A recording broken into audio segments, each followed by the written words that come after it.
Eu sempre lembro do dia do resultado das eleições, que Jesus, aí no final, eu fui muito mal vestida e tal. Falei, eu vou contar os votos da Áurea. Muito tranquila. E aí, no final do dia, tinha uma turma na Praça da Estação esperando um discurso de posse. Falei, como? E fomos pra lá, repetimos um pouco do que a gente fez na campanha, mas na hora que eu desci, eu pensei, gente, como é que eu vou pegar o ônibus pra ir pra casa? Será que eu posso ir de ônibus? Será que eu não posso? E eu tinha que pôr crédito no cartão, porque o cartão era Megabus, aí tinha que pegar o outro ônibus. Falei, nossa senhora, não. Era difícil separar esse lugar do sujeito político de autoridade no Estado e a doméstica, que estava acostumada a andar de ônibus para voltar para Neves, né? E aí eu fiquei preocupada com o ônibus. Eu falei, não sei como que eu ia fazer para voltar para casa. Como se não tivesse volta, né? Como se não tivesse volta. E aí é isso. E aí a gente tem que construir isso. Todo dia a gente se questiona também, né? Assim, tem volta? Dá para fazer como eu fiz de sair de Venda Nova, vir para Belo Horizonte, voltar para Neves? Tem. Que vida hoje eu construo, né? Quem eu hoje sou dentro desse universo? E aí a terapia tem me ajudado, falando, não, tem uma mulher por trás da deputada. Tem uma mulher que por um tempo a gente se anula, né? Militante não é mulher, deputado não é mulher, né? Mas ainda tem. Tem alguém que preocupa com o gato, com o cachorro e com as plantas que estão lá. Que eu ainda tiro 2 dias na semana para molhar, pôr esterco. Tem, tem.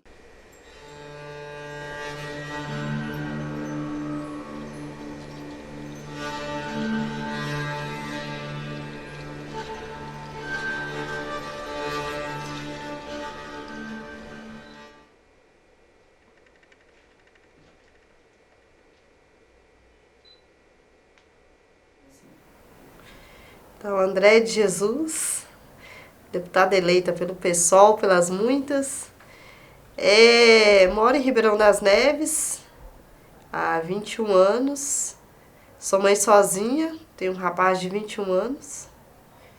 É, Sou militante das Brigadas Populares, uma organização que há alguns anos já vem acompanhando a luta por direito à moradia, reforma urbana, a luta abolicionista, com produção teórica, mas também com muita luta direta.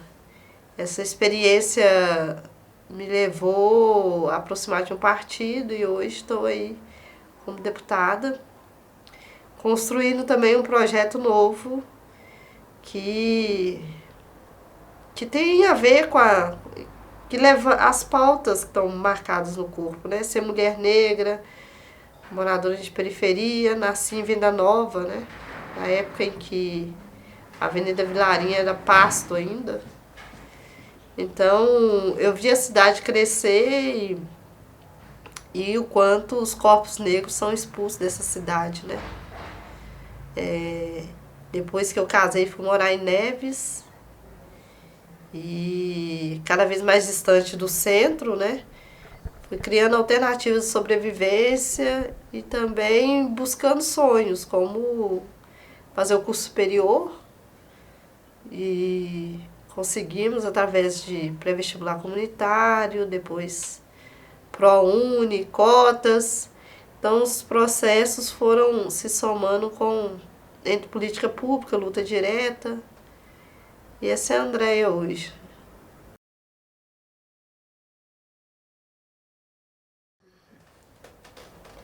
Os eleitores de Bolsonaro são os meus eleitores. E aí chora no travesseiro, que é lugar quente. É os mesmos, meus vizinhos, minha família. Ele vem com um discurso antissistêmico, né? E a gente tem que também ficar atento a isso. É o que eu disse na resposta passada, né? As pessoas estão buscando um antissistema. Eu tenho a responsabilidade de fazê-lo. Eu vejo que o Bolsonaro não tem esse compromisso. É um deputado há 28 anos, né? E a minha proposta, desde os primeiros dias desse governo, né, e quando, mesmo no segundo turno, as pessoas já apavoradas, assim, olha, a estratégia é aquilombar-se. E a estratégia de aquilombar-se é autocrítica, sabe? A gente questiona a Vale, mas a gente viveria sem minério? Como a gente... Eu sou radicalmente contra a mineração. Mas apresentar um projeto alternativo à exploração da mineração demanda a gente dar passos reduzidos, né? Mas desacelerar o processo. Estamos preparados para isso? Acho que a gente está nesse momento também de fazer essas autocríticas, né? Que a quilombar-se é isso. Aí é buscar o autocuidado. Aí eu volto de novo nesse papel das mulheres, dos grupos feministas, que é a política do cuidado, né? Do cuidado doméstico, mas do cuidado em espaços menores, de acolhimento, de escuta. Porque, eu volto a dizer, assim, as pessoas com quem dialogam comigo votaram em Bolsonaro. Elas não veem contradição nisso. Então, vamos ter que nos acolher. Então, a estratégia é isso. Acho que o quilombo é esse lugar que acolheu a todos. A história não conta como os quilombos surgiram, né? Mas os quilombos tinham ciganos, tinham judeus. Não era só o refúgio dos negros, né? Os negros fugidos. Mas é os negros que conquistaram liberdade deles e de outros. Então, aquilombar-se é isso, sabe? Formar processos de resistências diversos, com os diversos. E aí com os eleitores de Bolsonaro junto.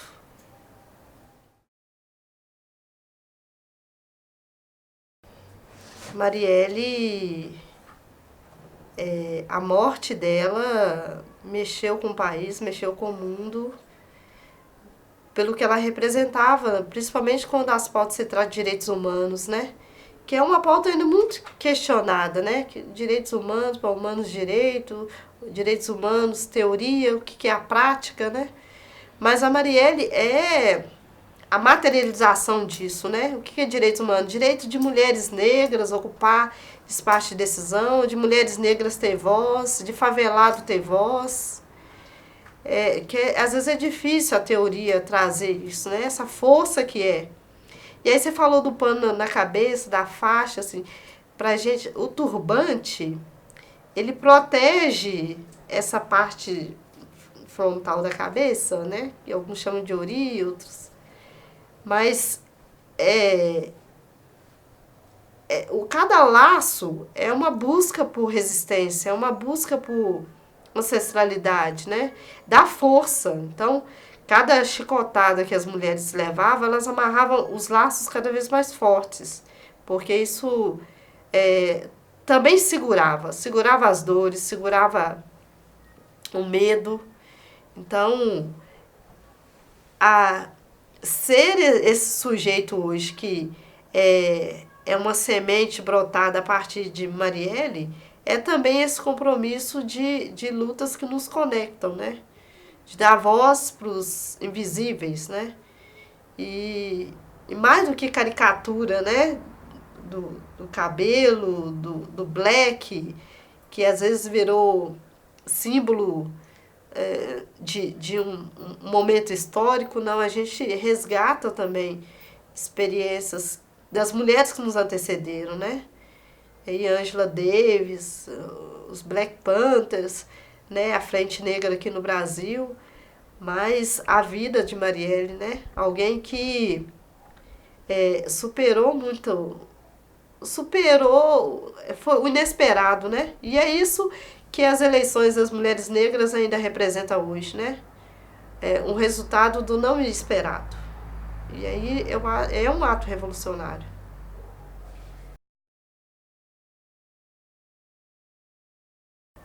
As mulheres têm um olhar holístico para as coisas. A gente não olha as coisas fatiadas, né? Então, lidar com a escassez, seja escassez de recurso humano, de recursos naturais ou de recursos econômicos, é uma capacidade que as mulheres têm de produzir com isso. E aí eu não sei se o nome disso é feminismo,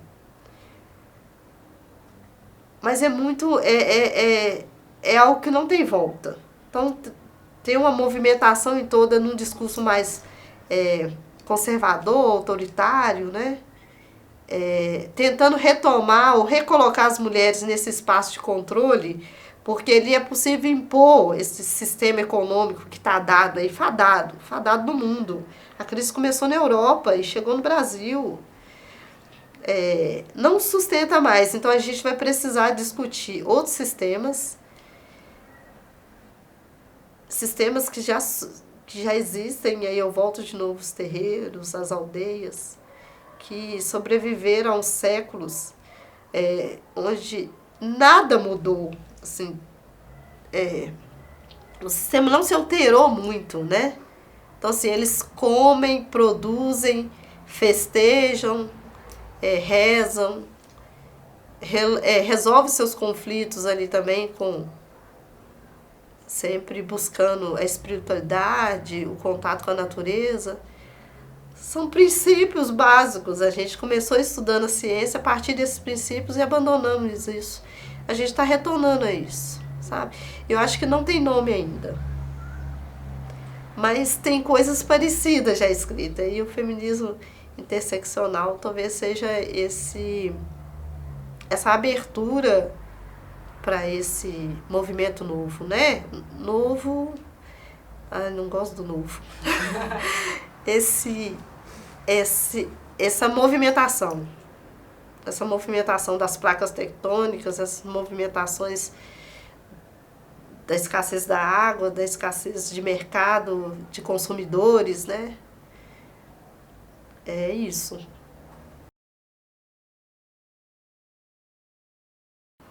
Não teve um dia, um minuto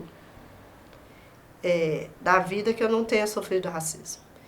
Que as pessoas não me olham como inferior, ou menos capaz, ou não enxergam de participar de espaços em que cumprimento todo mundo, eu sou a última a ser cumprimentada, ou se, não, falta o fulano, mas você já está lá. Então, assim, a gente tem que pensar no racismo não como uma prática individual e nem como algo na conjuntura. Ele é estrutural.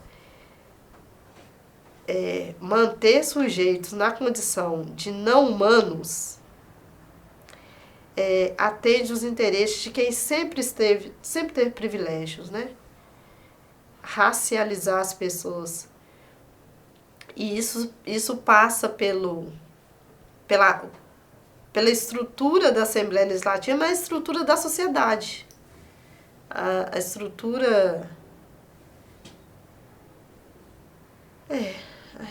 acho que tentando dar outros exemplos aqui. Mas é isso, um motorista é olhar nas ruas e só ver garis negros, mas ir numa consulta médica, num plano de saúde hoje e não encontrar nenhum médico negro. De fazer uma reflexão que durante todo o meu curso de Direito, mesmo com todos os avanços que a gente teve em políticas sociais, eu tive um professor pardo. Boa parte dos professores de direito são homens, não são mulheres. E aí no judiciário, na novela, e os servidores, os trabalhadores do shopping, o pessoal da limpeza. Então, assim, precisa ser muito seco ou estar congelado para não perceber que racismo mantém a estrutura como está. E a gente romper isso aí é um abalo sísmico. É um abalo sísmico.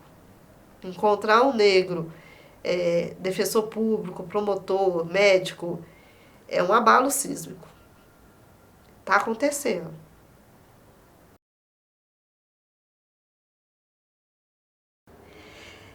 Nós estamos num momento agora em que se percebe que o capitalismo não se sustenta mais. Então a gente percebe que até as grandes financeiras, bancos, né, estão criando novas estratégias aí, estratégias de ter novos públicos consumidores. E as mulheres estão numa movimentação que eu acho que a palavra feminismo já também não cabe, sabe? Há um processo revolucionário. E aí eu estou trazendo expressões socialistas, porque eu venho de uma organização socialista, que transcende também só a leitura que o marxismo traz, de só a superação, os trabalhadores superarem a situação precarizada e de se perceber não dono dos meios de produção. Não, assim, a perspectiva hoje de retorno, ou pelo menos de experimentação de modelo de sociedade que a gente sempre existiu, como os terreiros, em que a relação é matriarcal, ela hoje ela é naturalizada. As famílias hoje são matriarcais. As mulheres hoje estão se percebendo ter prazeres com outras mulheres. Estão se dando esse direito, né?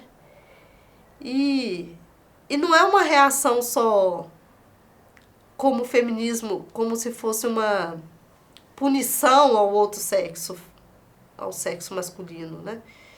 Não, mas é um outro modelo de sociedade e um modelo que vem resgatando experiências do passado, experiências que a gente teve, como as aldeias, sabe? As relações campesinas, tecnologias que a gente trouxe da África e chega aqui, fica parecendo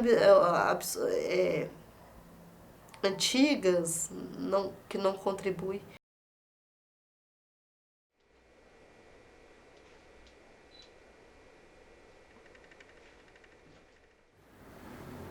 Ah, tem que ter. Não essa utopia filosófica, né? Eu fico às vezes negando essa construção teórica das coisas, mas a utopia o que me tira da cama todo dia. Eu ouvi das pessoas que estão lá em Barão de Cocais que não faz sentido para elas acordarem de novo. E o índice de suicídio nas comunidades ou nas cidades onde foram atingidas por mineração é isso, assim. Que sentido? Parece que é um monstro muito grande que te impossibilita de caminhar, né? Então, utopia para mim é isso, é acreditar que amanhã vai ser diferente, eu vou fazer diferente e eu posso contribuir para esse coletivo, né? Alguma coisa eu já tenho uma bagagem para passar. Falei isso com o terapeuta essa semana. Falei, nossa, que alívio com meu filho hoje já fica mais atento ao noticiário de política, e ele ficava numa negação, como a maioria dos brasileiros, e a gente vê a maioria dos brasileiros hoje mais interessados em política, né? Então é isso. Então é isso, deixar semear. Eu gosto muito da ideia da semente, né? Porque a semente morre para nascer.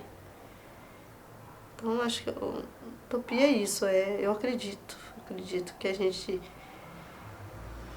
não é sonho, né? Mas tem uma energia que passa no meu corpo, que passa no corpo do outro e que mantém a gente em movimento, né?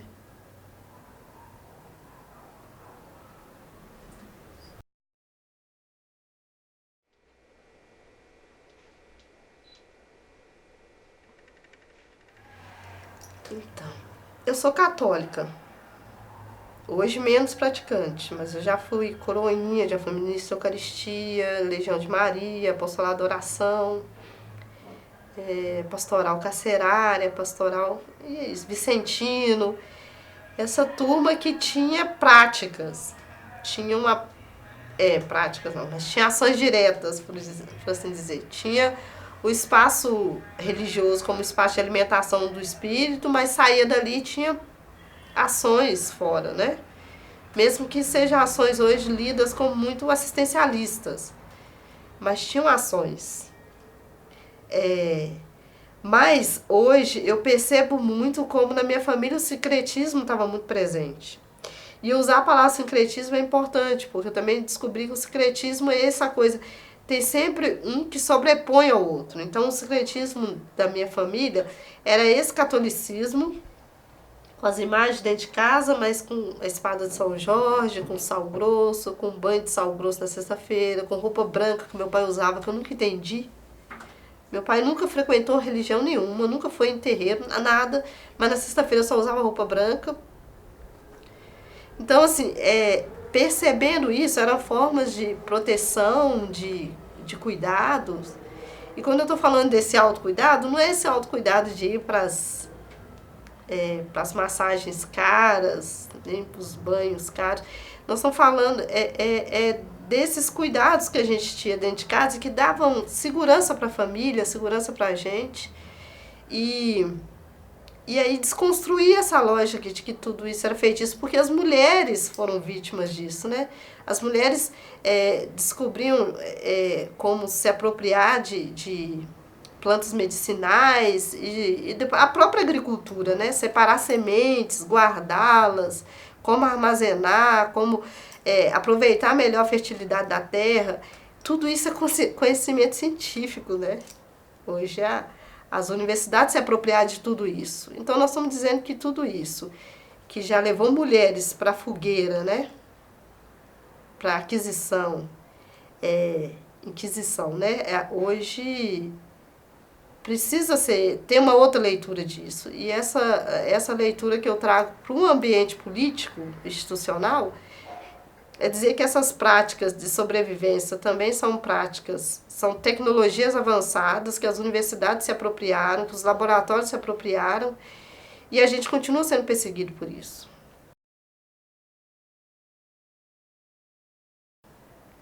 Salve a Marcha da Maconha, né? Essa semana que a gente foi para as ruas dizer também da defesa do uso da erva que provoca guerras e mata milhões de pessoas, que é um instrumento importante hoje que a própria medicina está disputando, né? Então, o direito de usá-la das mais diversas formas, mas também como entretenimento. E quem descobriu isso fomos nós, né? E por isso tão perseguida. Então tem uma perseguição ideológica por trás das práticas de alquimia do povo negro, né? Então essa mistura que na prática as pessoas vivem, eu tenho trazido para o discurso político. Por isso que essa mistura mesmo é feitiço, que nós fizemos para ganhar as eleições.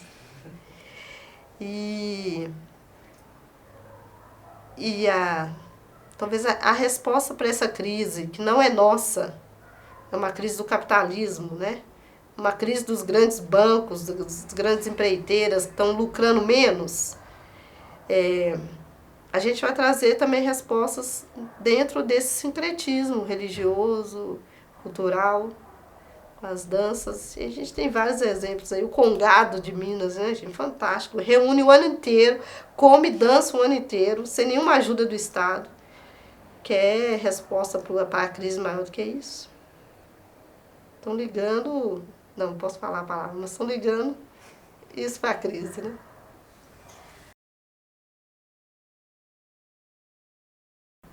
A experiência que eu tenho com jornalistas, não esse jornalismo mais, como se diz, jornalistas livres, sei lá, blogueiros, mas mesmo entre eles, assim, eu percebo que às vezes algumas entrevistas sempre estão associadas a sentimento e não me veem como sujeito capaz de apresentar projetos de vida, projetos. O que você acha da economia? Qual que é o que você acha do ajuste fiscal? Qual que é a sua proposta para o orçamento de Minas Gerais para os próximos anos? Talvez eu garanto que eu tenho um projeto melhor do que o do Zema. Mas essa associação do negro as relações viscerais e afetivas, chega a ser é racismo. É racismo. Ser convidada só para fazer palestra sobre questões raciais, né? Ou sobre racismo. Não considerando que eu sou uma advogada e tenho acúmulo, principalmente no direito da cidade, no direito penal, na criminologia, são coisas que eu estudo muito. Então, você percebe essas nuances. Reforça esse lugar da empregada doméstica, né? Então, é isso.